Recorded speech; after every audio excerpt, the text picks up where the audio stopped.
अब बात करेंगे बुर्ज दिल्लू यानी एक्वेरियस के बारे में कि इनका 21 से 31 जनवरी का ये इशरा इल्म नजूम की रोशनी में क्या कुछ बयान करने जा रहा है। वो अफराद जो 20 जनवरी से 18 फरवरी के अशरे के दौरान पैदा हुए हैं वो बुर्ज दिल्लू के तहत आते हैं। इसके अलावा वो अफराद जिनको अपनी दुरुस्त तरीके पैदाइश मालूम ना हो मगर उनका नाम सीन शीन स्वाद से डाल टे से शुरू होता है तो वे बुर्ज दिल्लू के तहत आते हैं।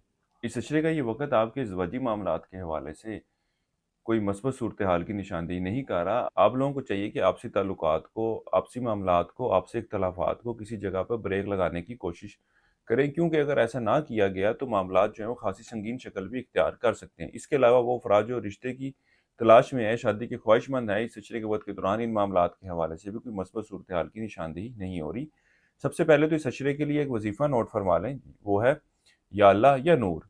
101 मरतबा पढ़ना है आपने रोज़ाना। और ज़िंदगी के मामलात में आसानी के लिए, ज़िंदगी के मामलात में रोशनी के लिए, नूर के लिए अल्लाह ताला से दुआ करनी है, मामलात में आसानी के लिए अल्लाह ताला से दुआ करनी है। इसके अलावा इस अशरे के दौरान हस्ब तौफीक चावल बतौर सदक़े के तौर पर देने हैं। किसी भी मस्बत काम का आगाज़ करना चाहें तो इस अशरे की 24 और 29 तारीख का आप लोगों ने इंतखाब करना है। इसके अलावा आप लोगों को चाहिए कि इस अशरे के दौरान एमेथिस्ट जेमस्टोन का इस्तेमाल ज़रूर कीजिएगा, ये भी आप लोगों के लिए खासा बेनिफिशियल रहने वाला है।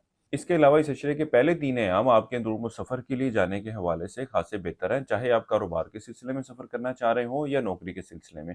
इन दिनों में सफ़र कर लें, क्योंकि इस अशरे के बाकी अयाम जो हैं सफ़र के लिए जाने के हवाले से अगर आप प्लानिंग करते भी हैं तो आप ना जा सकेंगे।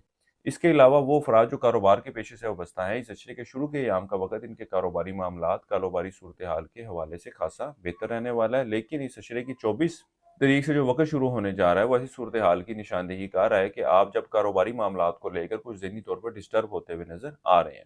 इसी तरह वो अफराद जो स्टॉक मार्केट, क्रिप्टो करेंसी या दीगर डिजिटल करेंसीज़ में ट्रेडिंग करते हैं, इनको भी चाहिए कि इन मामलात में ट्रेडिंग करते हुए बहुत ज़्यादा एहतियात बरतें, क्योंकि ये वक़्त ऐसी सूरत हाल की निशानदेही नहीं कर रहा कि आप कोई बड़ा इनाम हासिल कर सकें, क्योंकि इन दिनों में आप ज़हनी तौर पर कुछ डिस्टर्ब भी नज़र आएँगे और जिधर दीगर मामलात के हवाले से कोई बेहतर फ़ैसला ना ले सकेंगे, इन मामलात के हवाले से भी कोई मेजर डिसीजन करना आप लोगों के लिए इतना आसान ना होगा। इस अशरे के वक़्त के दौरान आपकी तवज्जो मज़हबी मामलात की तरफ खासी मरकूज़ रहेगी। इसके अलावा इन दिनों में तालिब इल्मों की तवज्जो भी तालीम की तरफ बढ़ती हुई नज़र आती है, लेकिन अगर कोई इम्तिहान, टेस्ट वगैरह देते हैं तो हस्ब मंशा नताइज मिलने के इम्कानात नज़र नहीं आ रहे, लेकिन बहरहाल एक अच्छे और बेहतर नताइज से वास्ता रहेगा।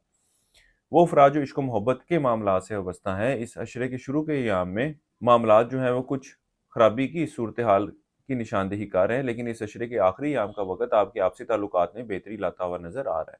आप बुर्ज दिल्लू वाले अफराद ज़िंदगी के किसी भी मामले के हवाले से ज़ाती मशावरत चाहते हो, नेचुरल जेमस्टोन खरीदना चाहते हो, तो हमारे स्क्रीन पर दिए गए नंबर पर राब्ता कर सकते हैं। इसके अलावा हमारी ये वीडियो कैसी लगी है, इसके बारे में कमेंट सेक्शन में ज़रूर आगाह कीजिएगा। बुर्ज दिल्लू वालों के लिए अब तक इतना ही। अल्लाह हाफ़िज़।